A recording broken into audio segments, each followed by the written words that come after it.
Robert here, and welcome back to the first tree. Now, last we left off, we had completed the first area. However, if you watch my blooper channel, Uniconic Uninteractive, you would see that when I did the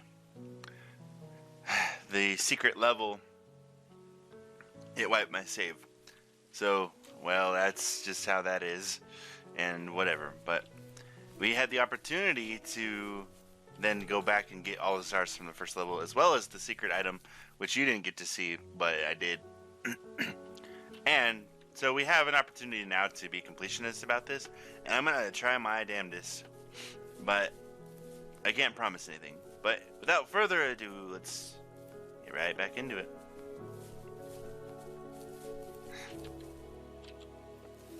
My teenage years were full of sketching, angst, and trouble. I wasn't popular or unpopular. Maybe just forgettable. I guess that gave me a sense of freedom. So I hung out with crazy kids, doing crazy things, even though I mostly just watched the chaos ensue. We did it all.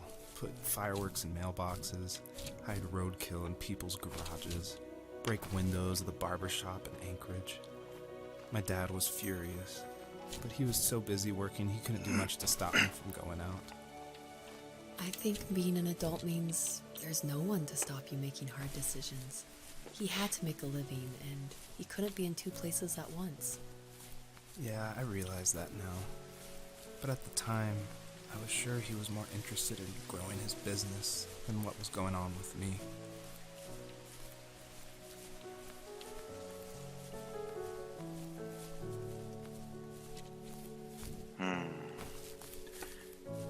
I kind of get both sides of that.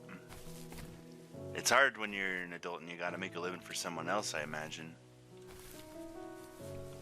Especially when they don't understand, you know?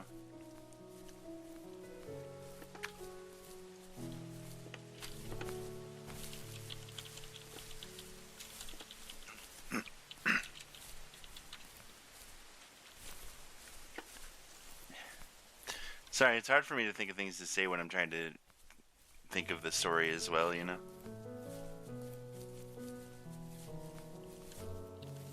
He was working another late night, and my friends were over, saying how bored they were and how they had come all the way out to my house for nothing. One of them mentioned how that old, ugly beyond belief truck was still in the garage, and how we should take it for a spin. I was only 15, so I kind of fought it for a while. The next thing I knew, we were careening around the mountain path, rocks spitting onto the sides of the cliff, while my dad's cringeworthy bluegrass blared out the speakers. I drove while my friends were in the back of that yellow and purple truck, throwing beer bottles and trash at anything remotely interesting. Felt like I was soaring in the air with borrowed wings. But all good things have endings. A cop outside of Eagle River pulled us over after he saw us send a bottle rocket into someone's yard.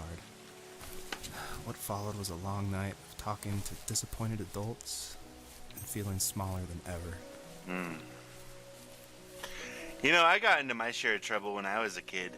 I was a bit of a pyro, so I would light fires, and I remember what it felt like when one particular time my uncle came by and caught us, and it was just the worst feeling. Oh.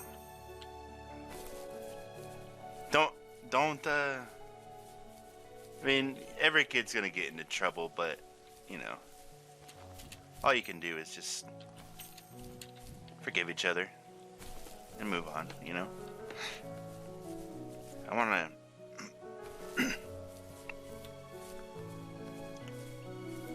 If that's what that is, then I want to take him with me until I don't need him.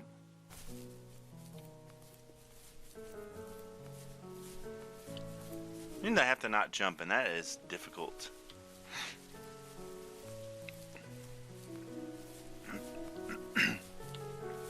Excuse me.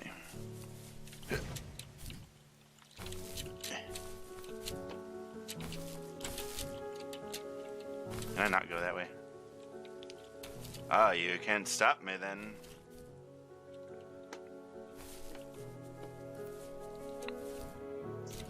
Aha! Is this a secret area?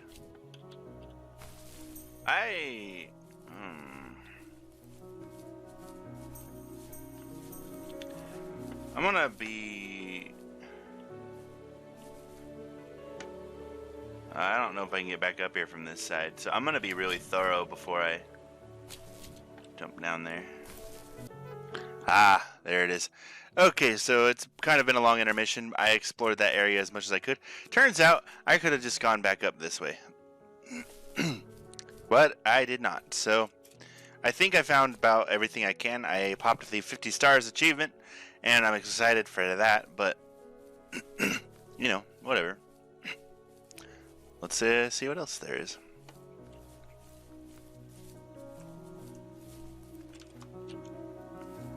After he drove me home from the police station, I blew up at him, saying how I never wanted to be like him, how I was gonna be someone and leave that hick icebox for good. He just looked forward at the road with tired eyes. I took out that bluegrass tape from the cassette deck and chucked it out the window. In my sage teenage wisdom, I thought I had proved the ultimate point, but my dad had a different idea. He slammed the brakes, slowly bowed his head while gripping the steering wheel, and finally looked at me. All he said, like it was a polite request, was, "Make this right." I sat there in silence, fuming, but I eventually got out and combed every square inch of the woods, muttering profanity after profanity. I found it 30 minutes later, near a small waterfall off the road. I went back to the truck, put the wet tape back in, and sure enough it worked. We didn't speak another word to each other the rest of the night. Wow, I knew you were a crazy teenager, but... It's hard to believe, isn't it? It surprises me too. It's like I didn't really know who that kid was back then. I bet my dad thought the same thing over and over. It's almost like he was saying, "Make this right," to himself, more than to me. Wow, that is fucking sad. Don't be shitty to your parents, guys. Seriously, no matter what. His dad seems like he was a really cool guy, but even if your parents suck, be cool to them. They are people too, and they need that. Fuck, dude. I don't know why that hurts. There was times in my childhood too where I was just terrible to my parents, especially my mom. And I said a lot of things I never meant, you know?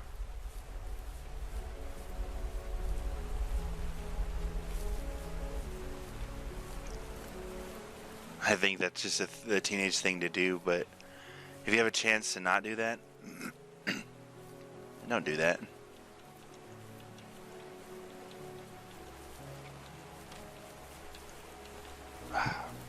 Aha! Life when you didn't have to wear the right clothes or like the right things in school.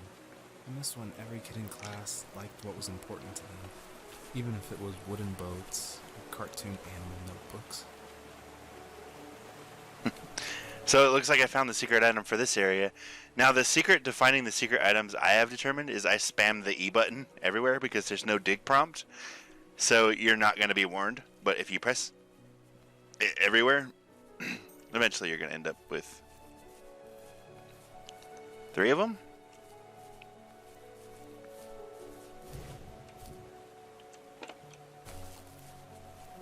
Where would I get 3 of them? I guess I gotta climb that waterfall, huh?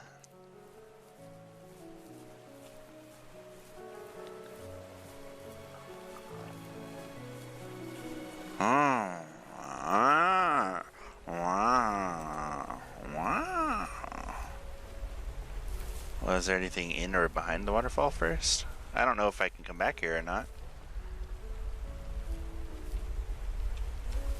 Oh. Take a moment to really appreciate just how fucking beautiful this is. Just wow. It's really a sight to behold, I think. So we need to climb the waterfall.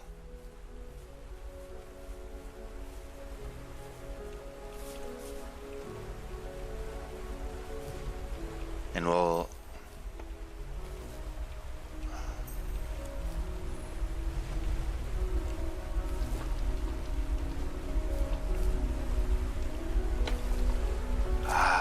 there's one. Okay, so we go up, get the one from the waterfall, and then come back down and get the other ones without jumping.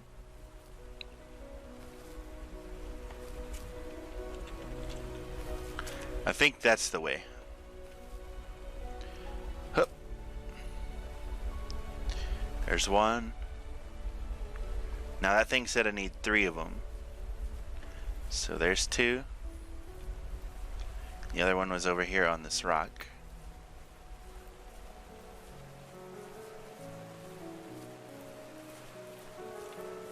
Can I get up here?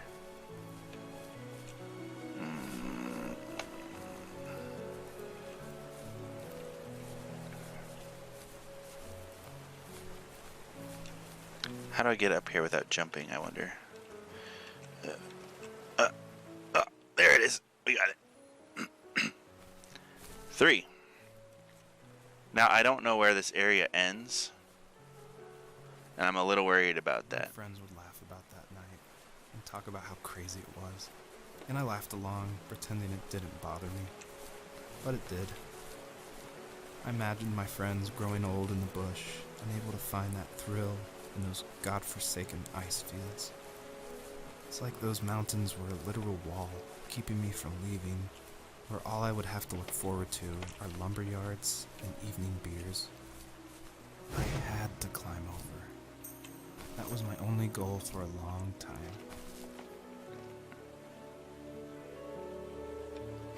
I don't know if this is the new area or not.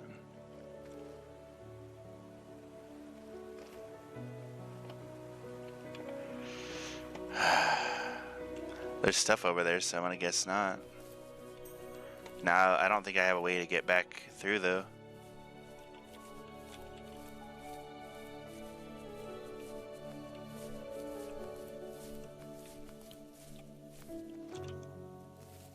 If there was some way I could take my love of drawing and turn it into a way of escape, nothing would make me happier. I wanted to create instead of tearing trees down.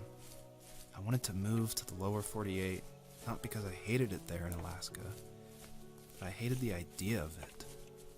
It's like all of that spite inside me had created this monster which followed me around my whole teenage years.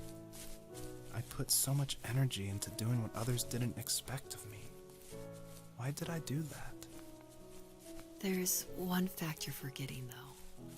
If you didn't have that fire in you, we probably would have never met. You're absolutely right. Maybe the destination is all that matters in the end. But then why am I awake? Why am I seeing this fox go on her journey? And why can't I stop thinking about my dad? Who knows, man? Who knows? I wonder if I got all this stuff, though. Yeah.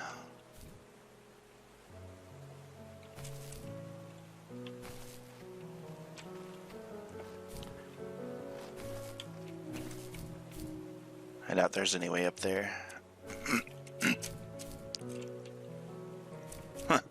I'm a master ninja fox, apparently. This is a weird mix of somber and hilarious. I don't know why. I don't think I was supposed to be up here. But I fucking found a way. That just looks like an area transition, and I'm really reluctant to go over there yet. You know? It's a lot more craggy than the one I'm in. But it doesn't seem like there's anything else. I mean, I think there was 2 over there and 2 over there, which maybe.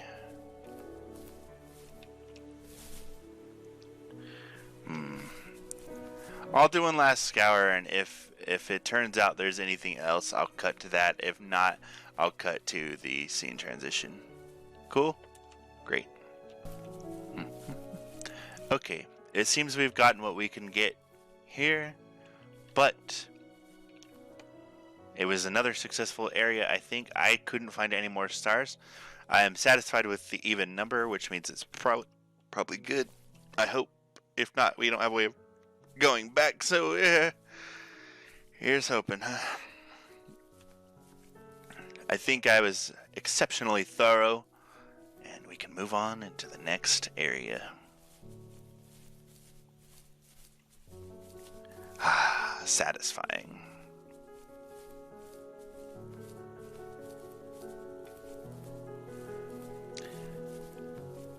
I'm gonna be pissed if I find out that isn't an area transition and I did all that extra carefulness for no reason. I tell you what. It was a lot longer than I thought it was too. I thought that the grass was gonna end right there. What? Are we forever to run into the abyss, or what's up? And where are my cubs? Yeah, there it is. There. What horrible place are we going? Because it doesn't look as green as this one did.